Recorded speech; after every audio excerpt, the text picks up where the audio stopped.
শরিয়া আইন এমন কোনো আসমান থেকে আসা জিনিস না যেটাকে আপনি ওভারনাইট এখানে এসে সবকিছু বদলে দিতে হবে, বিষয়টা সেটা না। শরিয়া আইন আসমান থেকে আসা কোনো আইন না। তাইলে কি তোমার বাপের বাড়ি থেকে আইছে? বুঝলাম না। শরিয়া আইন কি তোমার নেতা বানাইছে? তোমার দলের আমির বানাইছে? শরিয়া আইন আসমান থেকে আয় নাই? বুঝলাম না।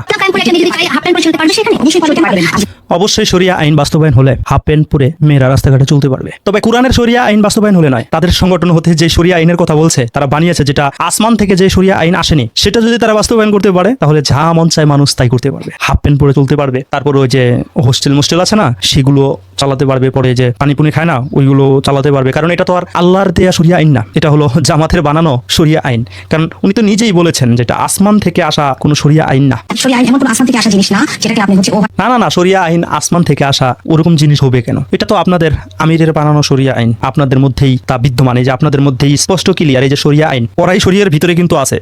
এটার ভিতরেই মানুষকে আনতে যাচ্ছে। এটা তো একটু স্যাম্পল দেখালাম আমি। এই শরিয়া তারা বাস্তবায়ন করতে যাচ্ছে, কিন্তু আল্লাহর শরিয়াতে এটা নাই। আমরা যে শরিয়াকে বিশ্বাস করি মানি সেটা আসমান থেকে আসা শরিয়া, আর তারা যে শরিয়াকে বিশ্বাস করে সেটা হলো তাদের আমির সাহেব যে শরিয়াকে বানিয়েছে আল্লাহর সাথে কম্পেয়ার করে, সেটার কথা এখানে তিনি বলছেন। আল্লাহর দেয়া আসমান থেকে আসা শরিয়া আইনের কথা কিন্তু তারা বলছেন না। তারা যে শরিয়া আইন বানিয়েছে সেটার কথা বলছে। তাদের বানানো শরিয়া আইনের মধ্যে যা মন চায় তাই করা যাবে, কিন্তু আল্লাহর দেয়া শরিয়া আইনের মধ্যে যা মন চায় তা করা যাবে না। আল্লাহ যা করতে বলেছে তাই করতে হবে, আল্লাহ যা নিষেধ করেছে তা বর্জন করতে হবে।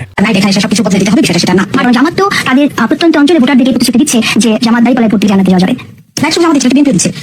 বিএমপিও দিচ্ছে, জামাতও জান্নাতের টিকিট দিচ্ছে, জান্নাত পাওয়া যাবে ভোট দিলে, এটা বিএমপিও দিচ্ছে। আচ্ছা, বিএমপি কি কোনো ইসলামিক সংগঠন? তারা যেটা মন চায় সেটাই বলুক না কেন, তাদেরকে তো মানুষ ইসলামিক সংগঠন হিসাবে চেনে না, কিন্তু আপনাদেরকে তো মানুষ ইসলামিক সংগঠন হিসাবে চেনে। আপনারা কিভাবে জান্নাতের বিনিময়ে ভোট কালেকশন করছেন, অথচ আপনার ভিতরেই পর্দা নাই, আপনারাই ইসলাম মানছেন না।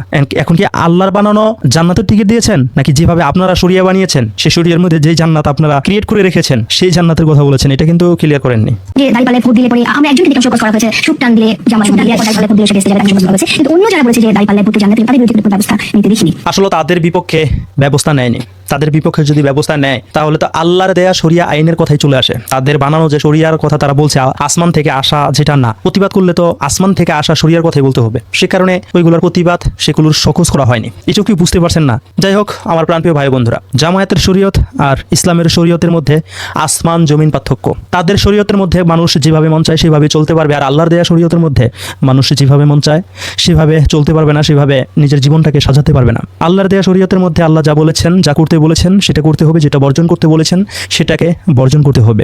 রাষ্ট্রীয়ভাবে যেটাকে বাস্তবায়ন করতে বলেছেন সেটাকে বাস্তবায়ন করতে হবে, যেটাকে রাষ্ট্রীয়ভাবে বর্জন করতে বলেছেন শরিয়া আইন বাস্তবায়ন হলে সেটাকে রাষ্ট্রীয়ভাবেই বর্জন করতে হবে। এটা হলো আল্লাহর দেয়া শরীয়তের বিধান আর আসমানি শরীয়তের বিধান। আর তিনারা যেটাকে বলছেন সেই শরীয়ত যদি তারা বাস্তবায়ন করতে পারে, সেই শরীয়তের মধ্যে কোনো বাধা কোনো কিছু নেই, সেই শরীয়ত বাস্তবায়ন হলে সব কিছুই করা যাবে। ওনার কথা শুনেই কিন্তু স্পষ্টভাবেই বোঝা গেল। কারণ আবার ভোটের বিনিময়ে যে জান্নাত দিয়েছে সেই জান্নাত হয়তো তাদের নিজেরই বানানো, আর তা না হলে আল্লাহর বানানো জান্নাত তারা কিভাবে দিয়ে দেয় একটা ভোটের বিনিময়ে? তারা নিজেরাই তো ইসলামের উপরে নেই। প্রাণপ্রিয় ভাই বন্ধুরা, আপনাদের মন্তব্য কমেন্টে লিখে জানাবেন।